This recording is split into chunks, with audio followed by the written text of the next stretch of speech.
கிறிஸ்துவுக்குள் பிரியமான அன்பு சகோதர சகோதரிகளே, ஆண்டவராகிய இயேசு கிறிஸ்துவின் நாமத்தினாலே உங்கள் அனைவருக்கும் என்னுடைய அன்பின் வாழ்த்துக்களை நான் தெரிவித்துக் கொள்ளுகிறேன்.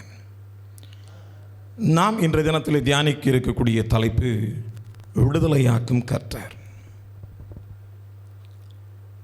தேவனுடைய பிள்ளைகள் எப்படியாக இருக்க வேண்டும் என்று தேவன் விருப்பப்படுகிறார். இதுக்கு நிறைய பேருக்குள்ள சந்தேகம், எப்படி இருந்தால் தேவன் விருப்பப்படுவார்?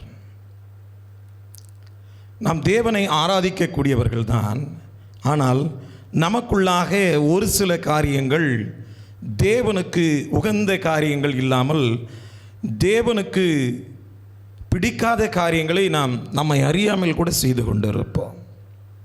அதற்காக தான் வேதத்தை அதிகமாக தியானிக்க வேண்டும், தேவனுடைய வார்த்தையை அதிகமாக கேட்க வேண்டும், அதன் மூலமாக தேவன் பேசும்போது நம்மை நாம் சரி செய்து கொள்ள வேண்டும். 2 நாளாகமம் 7ஆம் அதிகாரம் 14ஆம் வசனம் என்ன சொல்லுகிறது என்றால், என் நாமம் தரிக்கப்பட்ட என் ஜனங்கள் தங்களை தாழ்த்தி ஜெபம் பண்ணி என் முகத்தை தேடி தங்கள் பொல்லாத வழியை விட்டு திரும்பினால் அப்பொழுது பரலோகத்தில் இருக்கிற நான் கேட்டு அவர்கள் பாவத்தை மன்னித்து அவர்கள் தேசத்துக்கு க்ஷேமத்தை கொடுப்பேன். இந்த வசனத்தின் மூலமாக அவர் நமது ஜெபத்தை கேட்பதற்கும் மன்னிப்பதற்கும் ஆசீர்வாதத்தை நமக்கு கொடுப்பதற்கும் 4 காரியங்களை நம்மை பின்பற்ற சொல்லி ஆண்டவர் நமக்கு கூறிக்கொண்டிருக்கிறார். அதை தான் அந்த வேத பகுதியில் நாம் பார்த்து கொண்டிருக்கிறோம். என் நாமம் தரிக்கப்பட்ட ஜனங்கள், அதாவது தேவனுடைய நாமம் தரிக்கப்பட்ட ஜனங்கள் பின்பற்ற வேண்டிய 4 காரியங்கள் இந்த வேத பகுதியில் சொல்லப்படுகிறதை நாம் பார்த்து கொண்டிருக்கிறோம். தேவனை அறியாத ஜனங்களுக்கோ அல்லது தேவனை ஏற்றுக்கொள்ளாத ஜனங்களுக்கோ இந்த வார்த்தையை அவர் சொல்லவில்லை. தேவனை அறிந்த ஜனங்களுக்கு, தேவனை ஏற்றுக்கொண்டோம் என்று சொல்லி பேசிக்கொண்டிருக்கக்கூடிய ஜனங்களுக்கும், நாங்கள் கிறிஸ்துவர்கள் என்று சொல்லிக்கொள்ளக்கூடிய ஒவ்வொருத்தரையும் பார்த்து ஆண்டவர் இந்த 4 காரியங்களை நீங்கள் கடைபிடிக்க வேண்டும் என்று சொல்லி பேசுகிறதை நாம் பார்த்து கொண்டிருக்கிறோம். முதலாவதாக அந்த வசனத்திலே என்ன சொல்லுகிறார் என்றால், தங்களை தாழ்த்த வேண்டுமா? ஒவ்வொரு கிறிஸ்துவனும் தங்களை தாழ்த்துகிறவர்களாய் இருக்க வேண்டும்.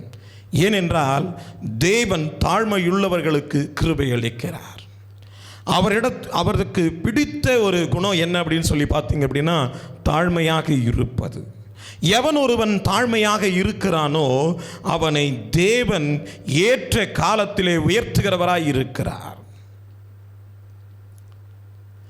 தேவனிடத்திலே நாம் அநேக ஆசீர்வாதங்களை பெற்றுக்கொள்ள வேண்டும் என்றால், தேவனாலே கிடைக்கக்கூடிய நன்மைகளை பெற்றுக்கொள்ள வேண்டும் என்றால் நம்மை நாம் தாழ்த்தக்கூடியவர்களாக இருக்க வேண்டும். தாழ்மை என்பது நிறைய பேர் எப்படி அப்படின்னு சொல்லி பார்த்தீங்க அப்படின்னா, உடையிலே தாழ்மையை காட்டுவார்கள், தன்னுடைய பேச்சிலே தாழ்மையை காட்டுவார்கள், தன்னுடைய செயல்பாடுகளிலே பார்த்தீங்க அப்படின்னா தாழ்மை என்பதே காணப்படாது. பேச்சளவிலே தாழ்மையாய் பேசுவார்கள், உடை அளவிலே தாழ்மையாய் காண்பிப்பார்கள். நான் எளிமையானவங்க, நான் ரொம்ப தாழ்மையானவன் அப்படின்னு சொல்லி பேசுவாங்க. ஆனால் இருதயத்தில் இருக்கிறதா என்று சொல்லி நாம் சோதித்து ஆராய்ந்து தேவனுடைய வார்த்தையை ஒப்பிட்டு பார்ப்போமானால் தாழ்மை என்பது காணப்படாமல் இருக்கிறதை உணர முடியும். இது தானா புரியாதுங்க, யாரோ சொல்லி நமக்கு தெரியாது. தேவ வார்த்தையோடு கூட நம்மை ஒப்பிட்டு பார்க்க வேண்டும். ஒப்பிட்டு பார்க்கும் பொழுதுதான் நாம் தாழ்மையாக இருக்கிறோமா என்பதை நமக்கு புரியும். நாம் தேவனை அறியும் பொழுது ஒரு நிலையில் இருப்போம். தேவனை அறிந்த பிறகு தேவன் ஒரு நல்ல ஆசீர்வாதத்தை கொடுத்திருப்பார். அதன் பின்பாக நம்முடைய இருதயம் எப்படிப்பட்ட குணத்தை கொண்டிருக்கிறது, அந்த குணத்தை தேவன் மாற்ற வேண்டும் என்று ஆசைப்படுகிறார். அன்பு மகனே மகளே, நீ என்னை தேடி வந்தாய், நானும் உன்னை ஆசீர்வதித்து விட்டேன், நீ இப்பொழுது ஆசீர்வாதமாக இருக்கிறாய். ஆனால் உன் இருதயத்திலே தாழ்மை காணப்படவில்லை. உன் இருதயத்திலே தாழ்மை வேண்டும். அதை தான் ஒவ்வொரு கிறிஸ்துவனிடத்திலும் தேவன் எதிர்பார்த்து கொண்டிருக்கிறார்.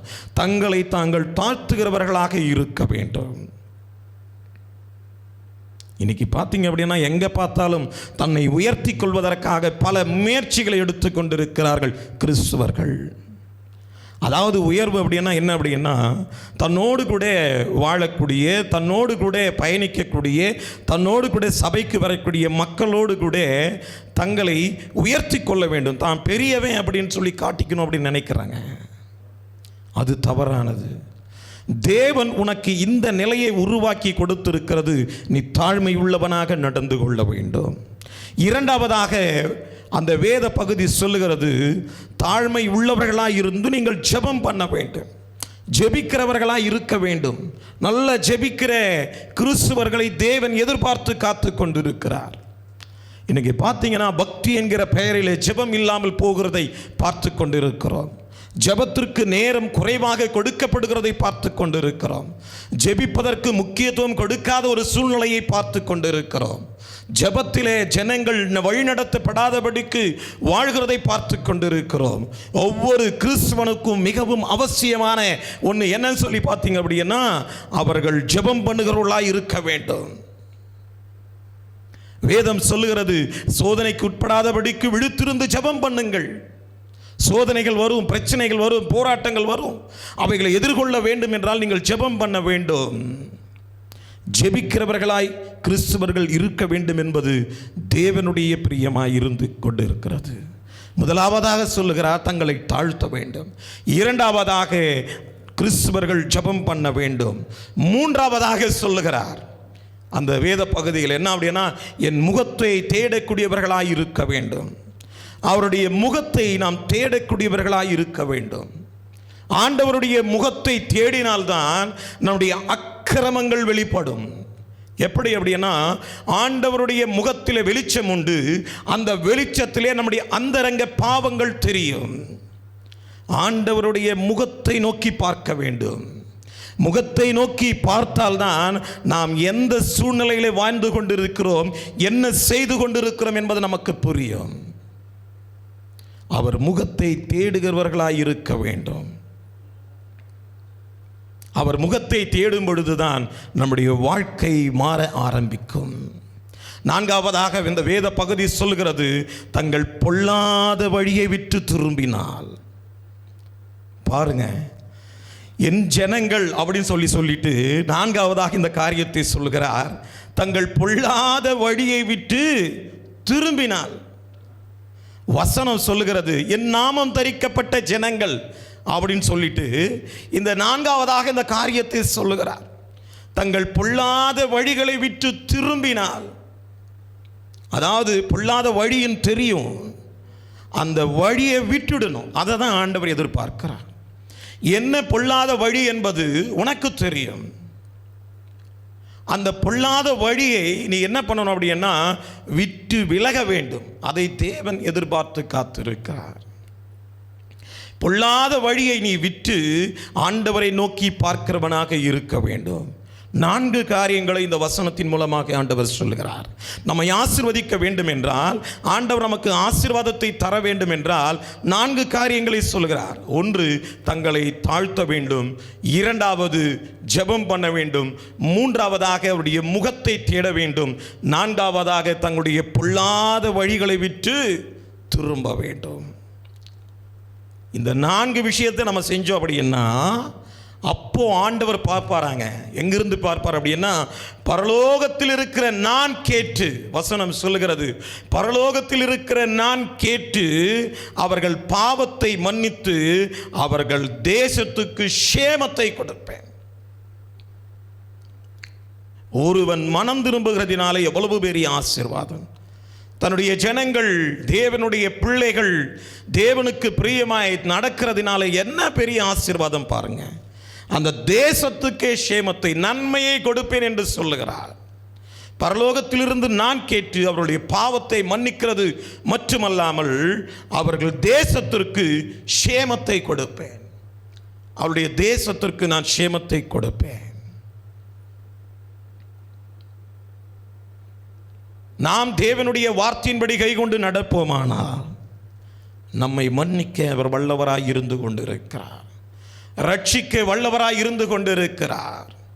ஆசீர்வதிக்க வல்லவராய் இருந்து கொண்டிருக்கிறார். அவரால் எல்லாம் முடியும். அவரால் செய்யக்கூடாத காரியம் ஒன்று கூட கிடையாது. அவரால் எல்லாமே கூடும். தேவனாலே கூடாத காரியம் ஒன்றும் இல்லை என்று சொல்லி வேதம் சொல்லுகிறது. தேவனாலே எல்லாம் முடியும். ஆனால் முடியும் அவரால். அதை செய்யணும் அப்படின்னு சொல்லி பார்த்தீங்க அப்படின்னா இந்த 4 காரியங்களை நீங்கள் செய்யுங்கன்னு ஆண்டவர் சொல்லுகிறார். இப்படியாக நாம் நடந்து கொள்வோமானால் தேவன் நம்முடைய ஜெபத்திற்கு பதிலளிக்கக்கூடியவராக இருக்கிறார். தேவன் நம்முடைய ஜெபத்திற்கு பதில் கொடுக்கக்கூடியவராக இருந்து கொண்டிருக்கிறார். நாம் இதை கைக்கொள்ள விசுவாசத்தோடு கூட அவரை நோக்கி நாம் பார்க்க வேண்டும். அவர் நம்மை விடுவிக்கிற கர்த்தர், நம்மை விடுதலை ஆக்குகிற கர்த்தர், நம்மை மாற்றி புதுப்பிக்க வேண்டும் என்று விருப்பப்படக்கூடிய கர்த்தர்.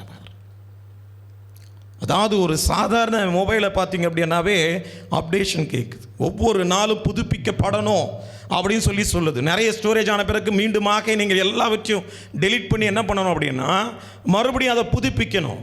அப்போ தான் அதனுடைய அந்த மொபைலுடைய தன்மை வேகமாக இருக்கும். ஒவ்வொரு கிறிஸ்தவனும் இன்றைய தினத்தில் புதுப்பிக்கப்படாததினாலே தேவனிடத்திலிருந்து எந்த நன்மையும் பெற முடியவில்லை. தேசத்தில் பலவிதமான போராட்டங்களை பார்த்து கொண்டிருக்கிறார்கள். பலவிதமான பிரச்சனைகளை பார்த்து கொண்டிருக்கிறார்கள். எத்தனையோ ஆயிரக்கணக்கில் நாம் கூடிக்கொண்டிருக்கிறோம்.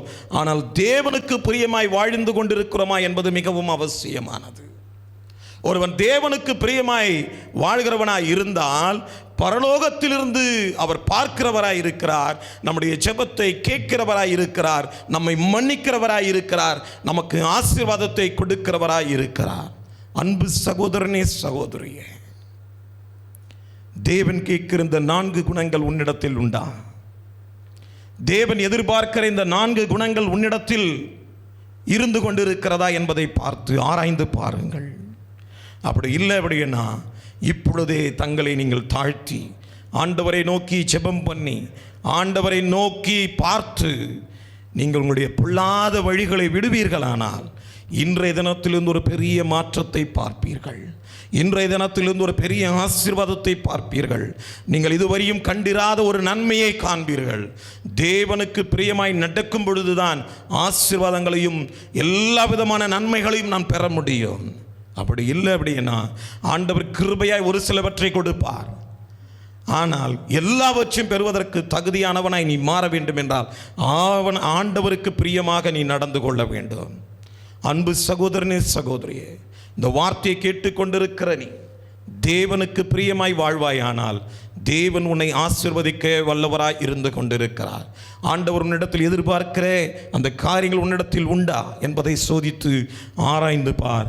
அப்பொழுது தேவன் உன்னை ரட்சிக்க வல்லவராய் இருக்கிறார். உன்னை புதுப்பிக்க வல்லவராய் இருக்கிறார். உன் வாழ்க்கையை மாற்றியமைக்க வல்லவராய் இருக்கிறார். உன்னுடைய வாழ்வு அநேகருக்கு ஆசீர்வாதமாகவும் மாற்றிவிடுவார். இப்பொழுதே நம்மை நாம் ஒப்பு கொடுத்து செபிப்போம். தேவனை நோக்கி பார்ப்போம். அன்பு ஆண்டவரே, என்னை நோக்கி பாருங்கப்பா. எனக்குள்ளாக இப்படிப்பட்ட தவறுகள் இருக்கிறது என்று சொல்லி அவரை நோக்கி பார்ப்போம். அப்பொழுது ஆண்டவர் நம்மை ரட்சிக்க ஆசீர்வதிக்க வல்லவராய் இருந்து கொண்டிருக்கிறார். நம் கண்களை மூடி ஜெபிப்போம். அன்பின் பரலோக தூய பிதாவே, உம்மை நன்றியோடு துதிக்கிறோம், ஸ்தோத்திரிக்கிறோம். உம்முடைய ஜனங்கள் என்று நாங்கள் எங்களை சொல்லிக் கொள்ளுகிறோம். ஆனால் எங்களுக்குள்ளாக ஆண்டவரே வரவேண்டிய மாற்றங்களை குறித்து நீ பேசியிருக்கிறீர். ஆண்டவரே, எங்களை நாங்கள் மாற்றிக்கொள்ளுகிறோம் என்று சொல்லி ஜெபிக்கிற ஒவ்வொருத்தருடைய ஜெபத்தையும் ஆண்டவரே நீங்கள் கேட்டுக்கொண்டிருக்கிறீர்.